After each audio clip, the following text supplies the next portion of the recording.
Welcome. Today we're diving into the fascinating world of the value of money. Have you ever wondered what determines how much your money can buy or why prices change over time? Economists have developed several theories to explain this, and among them the quantity theory of money stands out as one of the most influential. In this video we'll explore what these theories are, why they matter, and how they shape our understanding of money's role in the economy. Let's begin by understanding the basic idea behind the value of money and why it's so important for everyone, from students to policymakers. Value of money refers to its purchasing power, essentially, how much goods and services a unit of money can buy. This value isn't fixed, it changes over time due to various economic factors. When the value of money falls, we experience inflation, meaning prices rise. Conversely, when the value increases, prices fall, leading to deflation. Understanding what influences these changes is crucial for managing economies and personal finances alike. Now, let's look at the main theories that attempt to explain how the value of money is determined. Economists have proposed several theories to explain the value of money. Some focus on the demand for money, while others emphasize the supply side. Among these, the quantity theory of money is considered the most significant and widely discussed. It provides a clear mathematical relationship between the amount of money in circulation and the overall price level in an economy. Before we dive deeper into this theory, let's briefly mention that other theories exist, but QTM remains central to modern monetary economics.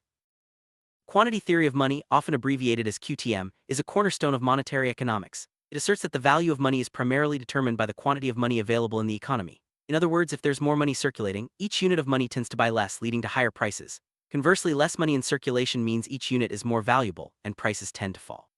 This simple yet powerful idea has shaped economic policy and debate for over a century. Quantity theory of money has a rich history, with contributions from several renowned economists. Early thinkers like David Hume, John Locke, and David Ricardo laid the groundwork. However, it was Irving Fisher, an American economist, who gave the theory its modern mathematical form in his 1911 work, The Purchasing Power of Money. Fisher's approach made the theory more precise and easier to apply in real-world economics. Alfred Marshall also contributed to its development, further refining the theory's concepts. Irving Fisher is often credited as the modern founder of the quantity theory of money. His major contribution was the introduction of the equation of exchange, which provided a clear mathematical relationship between money supply and price levels. Fisher's work allowed economists to analyze and predict the effects of changes in money supply with much greater accuracy. His influence continues to be felt in both academic circles and practical policymaking today. At its core, the quantity theory of money states that the value of money is determined by the total amount of money in circulation. If the central bank increases the money supply, and all other factors remain constant, prices will rise. If the money supply decreases, prices will fall. This direct relationship between money supply and price level is the essence of QTM. It's a straightforward yet powerful explanation for inflation and deflation in an economy. Imagine a small economy with only a fixed amount of goods and services. If the government suddenly doubles the amount of money in circulation, but the number of goods stays the same, people will have more money to spend, leading to higher prices. This is a practical illustration of how the quantity theory of money works in real life. It helps us understand why controlling the money supply is so important for economic stability. Irving Fisher's equation of exchange is the mathematical backbone of the quantity theory of money. The equation is mv equals pt, where m stands for the quantity of money, v is the velocity of money, how quickly it circulates, p is the average price level, and t is the total volume of transactions. This equation shows that if the amount of money m increases and the velocity v and transactions t remain constant, the price level p must rise. It's a simple yet powerful tool for understanding inflation. Let's break down the variables in Fisher's equation. M is the total money in circulation, v is the velocity, or how many times money changes hands in a given period, p represents the average price level of goods and services, and t is the total number of transactions. By understanding each component, we see how changes in money supply or spending habits can influence overall prices in the economy. This clarity is what makes the quantity theory of money so useful for economists and policymakers. Quantity theory of money relies on several key assumptions. First, it assumes full employment, meaning the economy is operating at its maximum productive capacity. Second, it assumes that the velocity of money and the total volume of transactions remain constant in the short run.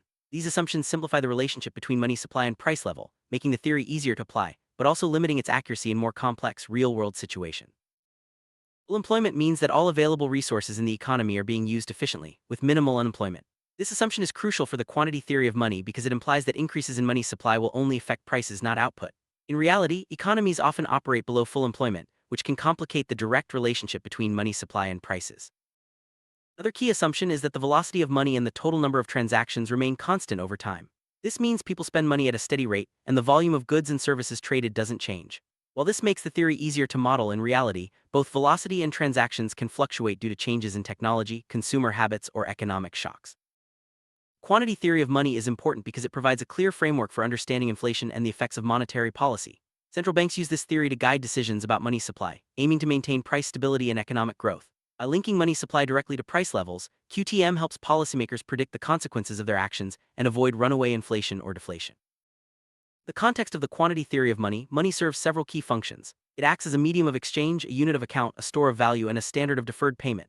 These functions are essential for the smooth operation of any economy. QTM emphasizes the role of money as a medium of exchange, highlighting how changes in its supply can impact prices and economic activity. Quantity theory of money offers several advantages. It provides a simple and intuitive explanation for inflation, making it easy to understand and apply. The theory also gives policymakers a clear guideline for managing money supply to achieve price stability. Its mathematical foundation allows for precise analysis and forecasting, which is valuable for both academics and practitioners. Despite its strengths, the quantity theory of money has limitations. Its assumptions, such as constant velocity and full employment, often don't hold true in the real world. Economic shocks, technological changes, and shifts in consumer behavior can all affect velocity and output, making the relationship between money supply and prices less predictable. Critics argue that QTM oversimplifies complex economic dynamics. Many economists have criticized the quantity theory of money for its rigid assumptions and lack of flexibility. For example, during economic recessions, increasing the money supply doesn't always lead to higher prices if people choose to save rather than spend. Additionally, the theory doesn't account for the impact of financial innovation or global economic integration, which can alter money's velocity and effectiveness. Quantity theory of money has had a profound impact on economic policy worldwide. Many central banks, including the Federal Reserve and the European Central Bank, have used its principles to guide monetary policy. By focusing on money supply, these institutions aim to control inflation and support stable economic growth. The theory's influence can be seen in policy debates and decisions across the globe. Today, the quantity theory of money remains a foundational concept in economics. While newer theories have emerged to address its limitations, QTM continues to inform research, teaching, and policymaking. Its core message that money supply matters remains as relevant as ever, especially in times of economic uncertainty or rapid inflation. One of the most important applications of the quantity theory of money is in understanding inflation. When the money supply grows faster than the economy's ability to produce goods and services, prices rise. This is why central banks are so cautious about expanding the money supply too quickly. QTM provides a clear warning against unchecked monetary expansion. While the quantity theory of money focuses on prices, it also has implications for economic growth. If the money supply grows in line with the economy's productive capacity, it can support stable growth without causing inflation. However, if money supply outpaces growth, inflation results. This balance is at the heart of effective monetary policy. In today's globalized and digital economy, the quantity theory of money faces new challenges. Innovations like cryptocurrencies, electronic payments, and global trade have changed how money moves and how quickly it circulates. These changes can affect the velocity of money, making it harder to predict the impact of monetary policy using traditional QTM models. During financial crises, the relationship between money supply and prices can break down. For example, in a recession, even if the central bank increases the money supply, people may save rather than spend so prices don't rise as expected. This highlights the limitations of the quantity theory of money and the need for more flexible economic models. Central banks use a variety of tools to manage the money supply, including setting interest rates, buying or selling government securities, and adjusting reserve requirements. The quantity theory of money provides a theoretical foundation for these actions, helping policymakers anticipate the effects of their decisions on inflation and economic growth. The quantity theory of money isn't just for economists and policymakers, it affects everyone. Changes in money supply influence the prices you pay for groceries, rent, and other essentials. Understanding QTM can help you make better financial decisions and stay informed about economic trends that impact your daily life. Sum up, the quantity theory of money is a foundational concept in economics that links the money supply to price levels. While it has its limitations, it remains a powerful tool for understanding inflation, guiding monetary policy, and shaping economic debates. By grasping the basics of QTM, you gain valuable insight into how economies function and how money's value is determined. Thanks for joining us on this journey through the theories of the value of money.